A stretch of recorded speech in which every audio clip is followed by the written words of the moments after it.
പഞ്ഞി പോലെ സോഫ്റ്റായിട്ടുള്ള അപ്പവും കൂടെ നല്ല ഒരു ഉരുളക്കിഴങ്ങ് കറിയും. അതാണ് ഇന്നത്തെ നമ്മുടെ റെസിപ്പി. അതിന് എല്ലാവർക്കും വീഡിയോയിലേക്ക് സ്വാഗതം. ഇതെങ്ങനെയാണ് തയ്യാറാക്കുന്നത് നമുക്കൊന്ന് നോക്കാം. വളരെ ഈസിയാണ്. രാവിലെ എഴുന്നേറ്റ് നമുക്ക് ഇൻസ്റ്റൻ്റായിട്ട് ഉണ്ടാക്കാവുന്നതാണ്. എല്ലാവരും ട്രൈ ചെയ്ത് നോക്കണം, അഭിപ്രായങ്ങളൊക്കെ പറയണം. ഇതുപോലെ സോഫ്റ്റാണ്.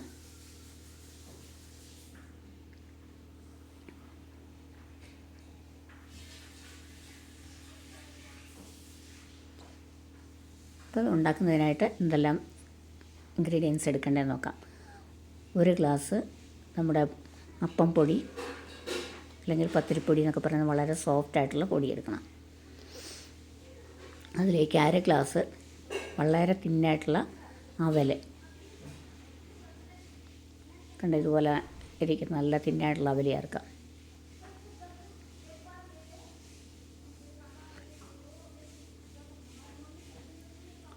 ഇത് നമുക്ക് നന്നായിട്ടൊന്ന് ഇളക്കി കൊടുക്കണം. ഇതെല്ലാം കൂടെ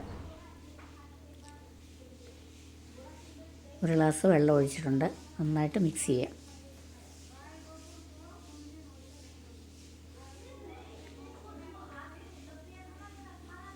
രാവിലെയൊക്കെ നമുക്കൊരു 10 മിനിറ്റ് 15 മിനിറ്റ് കൊണ്ടൊക്കെ നമുക്കിത് തയ്യാറാക്കാവുന്നേ ഉള്ളൂ. വളരെ ഈസിയാണ്.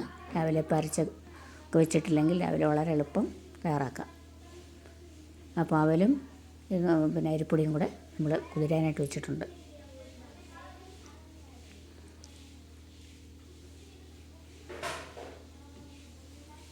ഇതിനൊരു 5 മിനിറ്റോളം നമുക്കിത് വെച്ചാൽ മതിയാവും. തിന്നവലായതുകൊണ്ട്. കട്ടിയുള്ള അവലാണെങ്കിൽ കുറച്ചൊരു 10 മിനിറ്റ് ഒന്ന് കുതിർത്തതിന് ശേഷം ഇതിൻ്റെ കൂടെ ചേർക്കണം. കുതിർത്തെടുത്തിട്ടുണ്ട്. നമ്മളിത് നന്നായിട്ട് അരച്ചെടുത്തു.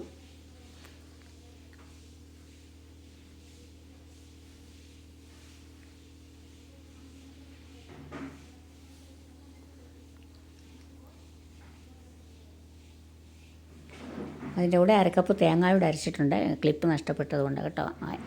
അരിപ്പൊടി, അവൽ, തേങ്ങ, ഈ 3 ഇൻഗ്രീഡിയൻസാണ് ഇത് ഞാൻ ചേർത്തിരുന്നത്. അപ്പോൾ അരച്ച് വെച്ചിരിക്കുകയാണ്. അപ്പോൾ നമുക്ക് ഇതിനാവശ്യമുള്ള ഒരു കറി തയ്യാറാക്കാം. ഒരു 3 ഉരുളക്കിഴങ്ങെടുത്ത് ഇതുപോലെ അരിഞ്ഞെടുത്ത് വെള്ളം ഒന്ന് കഴുകി നമുക്കിത് കുക്കറിലൊന്ന് വേവിച്ചെടുക്കണം. അതിലേക്ക് ഒരു 1/2 ടീസ്പൂണോളം മഞ്ഞൾപ്പൊടി ചേർത്തു.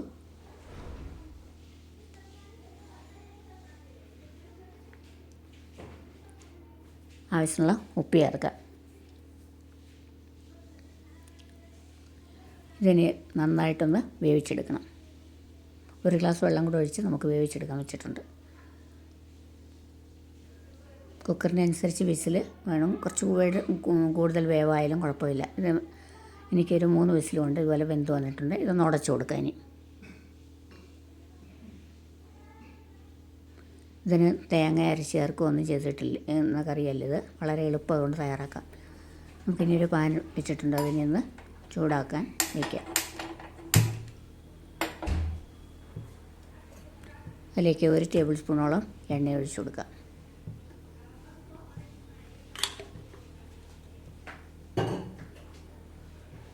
എണ്ണ ചൂടായി വരുമ്പോൾ കടുക് വറുക്കാനുള്ള സാധനങ്ങളൊക്കെ ഇട്ട് കൊടുക്കാം.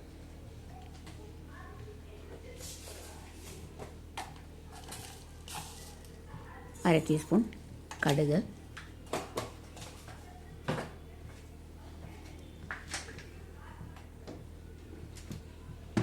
കടുകൊന്ന് പൊട്ടി വരുന്നവരെ വെയിറ്റ് ചെയ്യാം. കടുക് മൂത്ത് വന്നിട്ടുണ്ട്. അതിലേക്ക് ഒരു 1/2 ടീസ്പൂണോളം കടലപ്പരിപ്പ് ചേർത്ത് കൊടുത്തിട്ടുണ്ട്. ഇതൊക്കെ ഇടുമ്പോൾ നല്ലൊരു ടേസ്റ്റ് കിട്ടും കറിക്ക്. ചപ്പാത്തിക്കും പൂരിക്കൊക്കെ ഇത് കൊള്ളാം. പിന്നെ ഒരു കഷ്ണം ഇഞ്ചി, ഒരു 2 പച്ചമുളക് ഇതും കൂടെ ചേർത്തിട്ടുണ്ട്. ഇതിനെ ഒന്ന് നമുക്കൊന്ന് ചൂടാക്കി ഒന്ന് ചെറുതായിട്ട് വഴറ്റാം. അതിലേക്ക് ഒരു ചെറിയ 2 സവാള ചെറുതായി അരിഞ്ഞ് ചേർത്തിട്ടുണ്ട്. അത് നന്നായിട്ട് വഴറ്റിയെടുക്കാം.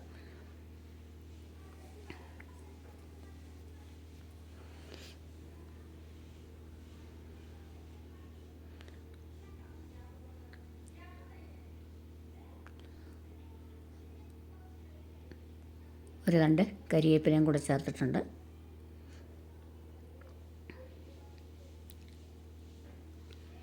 എരിവ് കൂടുതൽ ആവശ്യമുണ്ടെങ്കിൽ നിങ്ങൾക്ക് ചേർക്കാം. ഞാൻ 2 പച്ചമുളക് മാത്രമേ ചേർത്തുള്ളൂ, നല്ല എരിവുള്ള മുളകായതുകൊണ്ട്. പിന്നെ മുളക് പൊടി ചേർത്തിട്ടില്ലല്ലോ.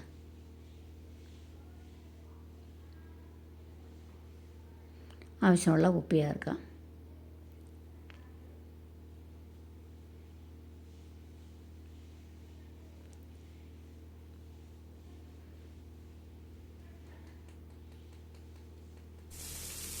ഉള്ളി നന്നായിട്ട് വഴന്നു വന്നിട്ടുണ്ട്. നമുക്കിനി ഇതിലേക്ക് വേവിച്ച് വെച്ചിരിക്കുന്ന ഉരുളക്കിഴങ്ങ് ചേർക്കാം.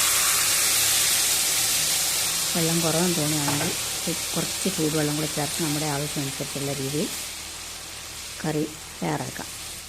ഇപ്പോൾ കറക്റ്റാണ്, ഇത് മതിയാവും.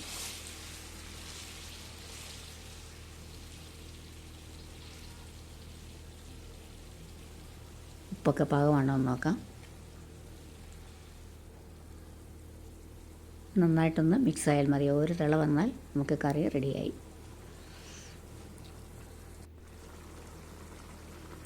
അല്പം നാരങ്ങ, ചെറിയൊരു പുളിക്ക്, തക്കാളി നമ്മൾ ചേർത്തിട്ടില്ല ഇതിൽ, അതുകൊണ്ട് ഒരു ചെറിയ കഷ്ണം, ഒരു മുറി നാരങ്ങ നീര് പിഴിഞ്ഞതിലേക്ക് ചേർത്തിട്ടുണ്ട്.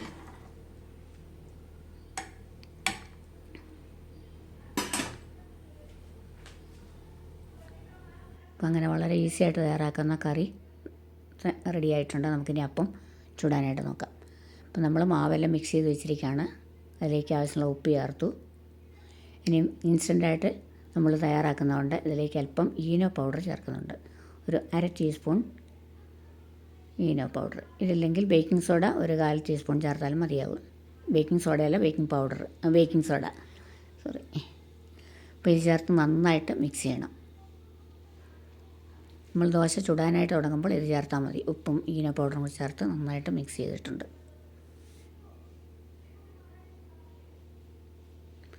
കല്ല് ചൂടാകാൻ വെച്ചിട്ടുണ്ട്. നന്നായിട്ട് മിക്സ് ചെയ്ത മാവ് നമുക്ക് ഒഴിച്ചു കൊടുക്കാം. ഒഴിച്ചധികം നമ്മൾ തിന്നാക്കണ്ട, സെറ്റ് ദോശ പോലെ ആ പാകത്തിലെടുത്താൽ മതിയാവും. തീ അല്പം കുറച്ച് വെക്കാം. രണ്ട് ഹോൾസൊക്കെ വന്നു തുടങ്ങി നിറയെ. ഇപ്പോൾ ഈനോ പൗഡർ ചേർക്കുന്നില്ലെങ്കിൽ, നമ്മൾ ബേക്കിംഗ് സോഡ ഒന്നും ചേർക്കുന്നില്ലെങ്കിൽ തലേദിവസം ഇതെല്ലാം മിക്സ് ചെയ്ത് വെച്ച് രാവിലെ തയ്യാറാക്കാവുന്നേ ഉള്ളൂ. മുകൾ ഭാഗമൊക്കെ ഡ്രൈ ആയി വന്നിട്ടുണ്ട്. അതിലേക്ക് അല്പം നെയ്യ് ഒഴിച്ചു കൊടുത്തു. ഇനി നമുക്കിതൊന്ന് തിരിച്ചിടാം. നല്ല സോഫ്റ്റാണ്. ഇതുപോലെ ഉള്ള ദോശ നമുക്ക് ഇൻസ്റ്റൻ്റായിട്ട് തയ്യാറാക്കാവുന്നേ ഉള്ളൂ.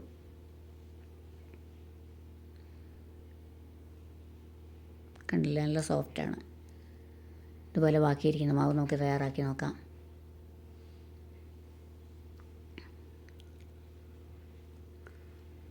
കല്ല് ഒരുപാട് അങ്ങ് ചൂടാവേണ്ട ആവശ്യമില്ല. മിതമായിട്ട് ചൂടായി വരുമ്പോൾ നമുക്കിതുപോലെ മാവൊഴിച്ച് പരത്തി കൊടുക്കാം. ഒരല്പം ഫ്ലെയിം കൂട്ടി വെച്ചുകൊണ്ട്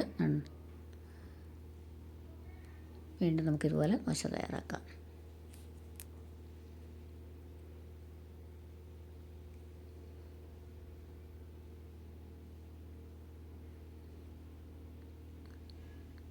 അങ്ങനെ ഇൻസ്റ്റൻ്റായിട്ട് നമുക്ക് സെറ്റ് ദോശയും അതിൻ്റെ കൂടെ വളരെ ഈസി ആയിട്ടുള്ള ഒരു കറി, ഉരുളക്കിഴങ്ങ് കറിയും തയ്യാറായിട്ടുണ്ട്. വീഡിയോ ഇഷ്ടമായാൽ നിങ്ങൾ ലൈക്ക് ചെയ്യാനും ഷെയർ ചെയ്യാനും ഒന്നും മറക്കരുത്. അതുപോലെ തന്നെ ഹൈപ്പ് ചെയ്യണം. പിന്നെ വീഡിയോ ഇഷ്ടമായാൽ എല്ലാവിധ സപ്പോർട്ടും നിങ്ങൾ ചെയ്യണം. മറ്റൊരു വീഡിയോയുമായി നമുക്ക് ഞാൻ വീണ്ടും വരുന്നതാണ്.